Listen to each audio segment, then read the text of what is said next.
Bonjour à tous. Alors c'est très dur de faire ce discours de clôture de la matinée pour 3 raisons. Première raison quand même, il faut le savoir, c'est que vous êtes scotché ici depuis 9 heures du mat sur votre chaise avec une petite coupure et qu'il y a 3 quarts d'heure de retard. Donc ça déjà c'est très moche. Deuxième point, c'est que vous avez la terre promise qui vous attend dans 10 minutes sous forme d'un buffet. Donc là c'est encore plus moche, vous avez faim. Et le troisième point, c'est qu'on vit des temps difficiles et que l'ambiance globale dans ce pays, comme un peu dans le monde, n'est vraiment pas facile et que notre profession, malheureusement, a été touchée, comme vous le savez, et je pense que chacun dans cette pièce a d'une façon ou d'une autre été touché. Donc c'est difficile et j'ai pensé à moi, c'est ma grand-mère, tu vois David, pas ma mère, même ma grand-mère. Ma grand-mère, elle n'avait pas la langue dans sa poche, elle m'aurait dit « Pierre, il n'y a pas à tortiller du cul pour le chier droit. Il faut que tu leur parles d'un truc, c'est le bonheur. » Vous allez me dire, la révolution programmatique et le bonheur, la transition, elle n'est pas évidente. Mais vous allez voir que je vais retomber sur mes pieds, en tout cas je vais essayer. Elle n'est pas évidente parce que depuis ce matin, effectivement, il y a plein de buzzwords. On entend tout un jargon, DSP, les DMP, la big data, la brand safety, le bid management, enfin plein de trucs. Et il y a un point commun dans tous ces éléments, c'est qu'effectivement, tout ça, ça n'existait pas il y a 10 ans. Même il y a 5 ans, pour la majorité d'entre nous, on ne comprenait rien à tout charabia et les mots n'existaient même pas. Et donc, pour reprendre là aussi un point de David, tout ça va très très vite. On est dans une hyper-accélération. D'ailleurs, je ne vais même pas la zapette, mais c'est pas grave, on s'en fout des slides après tout. Tout ça va toujours très très vite. Certainement trop vite pour nos petits cerveaux humains. Mais en tout cas, c'est un élément qui est totalement irréversible. Alors, je vais vous raconter une petite anecdote. Je suis allé en vacances il y a un mois. Je suis allé en vacances sur l'île de la Réunion. Une île magnifique dont la nature est protégée, classée patrimoine mondial de l'humanité. Et il se trouve que cette île, j'y ai vécu il y a 23 ans. Et j'ai adoré cette île parce qu'il y a dedans un cirque qui s'appelle Mafat, qui est fait de petits îlettes, donc des petites cases en tôle, avec des gens qui vivent là-dedans. Il n'y a aucune route et très peu de moyens de communication. Donc il y a 23 ans, évidemment, vous partiez là-dedans, c'était l'aventure, il n'y avait rien. Donc là, j'y suis retourné avec mes gosses. Et déjà, le premier point, c'est que vous avez de la 3G partout, voire parfois de la 4G. Donc ça, c'est déjà un premier truc. Et puis en discutant avec les gens le soir, à la veillée, puisqu'on est dans un petit gîte, autour d'un rougail saucisse et d'un rhum arrangé, et en discutant, les gens m'ont raconté qu'il y a toujours des petites écoles dans Mafat, avec quelques élèves. Ils ont tous des tableaux numériques, ils sont tous branchés sur Internet, et chaque gamin a un ordinateur portable. Et là, on se dit, effectivement, c'est totalement irréversible, et ça va changer profondément nos vies. En discutant là aussi avec la personne d'un gîte un soir, elle me disait que elle a fait organiser un mariage mafatais, donc c'est 500 personnes dans un cirque, vous imaginez 500 personnes pendant 3 jours à tuer de cochons, enfin un truc qui paraît totalement ancestral. Elle a vendu sa robe de mariée sur Le Bon Coin.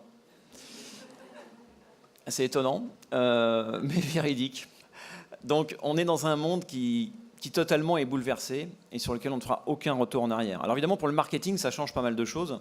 Et en fait, ce qu'il faut retenir de ce matin, je pense que c'est un élément qui est clé, c'est l'hyper-personnalisation du marketing. La communication est en train de s'adresser de plus en plus à une personne, à vous en tant que tel, et pas à vos voisins. Et ça, c'est vraiment la tendance de fond qui transparaît dans toutes les présentations du matin. Alors c'est un mouvement inéluctable et qui change beaucoup de choses pour notre écosystème, que l'on soit annonceur, que l'on soit agence, média ou plateforme. Ça change fondamentalement. Et il y a un mot qui est apparu en filigrane dans toute cette matinée, et qui est pour moi un élément extrêmement humain, qui n'est pas du tout un jargon technique, qui est un mot très simple, qui est le mot de collaboration. Alors c'est amusant parce que c'est un mot qui est très fort. La collaboration, à part dans les années 40, c'est ce qui a permis à Sapiens sapiens, d'après les anthropologues, de dominer la Terre. Pourquoi Sapiens sapiens a réussi à s'imposer partout? Parce que nous sommes les animaux pensants qui, a priori, avaient la meilleure capacité à partager de l'intelligence collective. Et c'est ça qui nous a permis d'être plus forts que les autres et de modifier notre écosystème. Et plus que jamais, je pense qu'il faut qu'on s'en souvienne.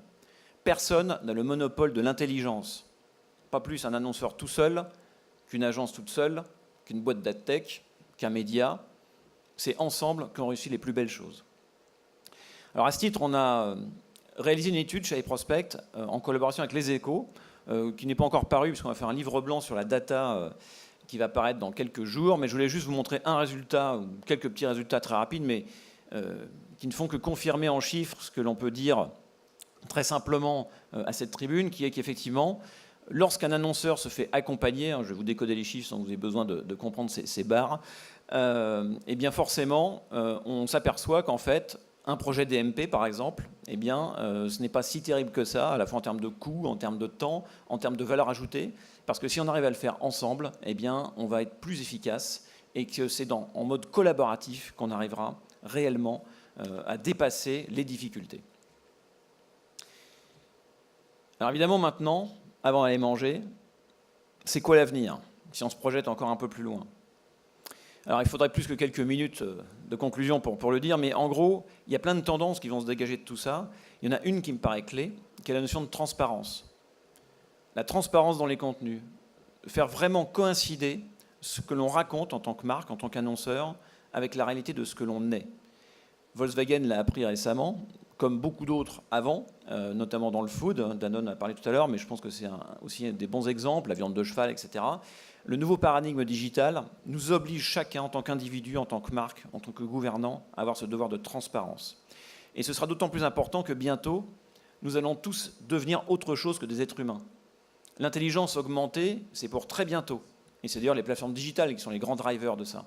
Elles investissent sur la santé, sur l'augmentation de nos capacités à la fois corporelles et cognitives. Et donc nous devons impérativement nous projeter dans ce monde-là. Et je ne peux pas justement terminer cette petite intervention sans vous dire à quel point, personnellement, je suis optimiste sur ce point-là.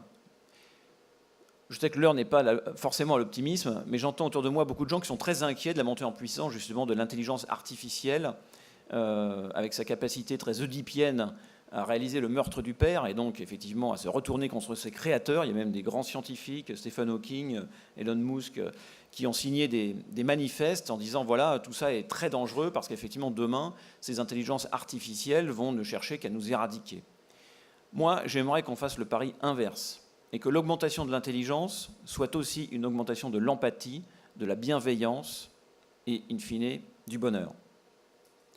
C'est pour ça qu'en fait, sans faire d'angélisme sur la technologie, parce qu'évidemment, il faut nous organiser pour ça, et c'est notre responsabilité, c'est votre responsabilité dans cette salle, chacun dans son rôle, modestement, de contribuer à l'avènement de ce qui sera demain notre monde et de ce qu'il sera pour chacun d'entre nous. Donc j'aimerais qu'on se demande collectivement si on a vraiment envie, collectivement, individuellement, d'essayer d'engendrer un homme à venir qui soit plus empathique, plus transparent, plus cohérent, et plus pacifique. Je pense que c'est une question d'actualité. Et pour ce faire, j'invite moi les entreprises, les gouvernants, toutes les organisations, à placer le bonheur au centre de leur projet. Le seul vrai projet, c'est le bonheur. Et je vous souhaite bon appétit.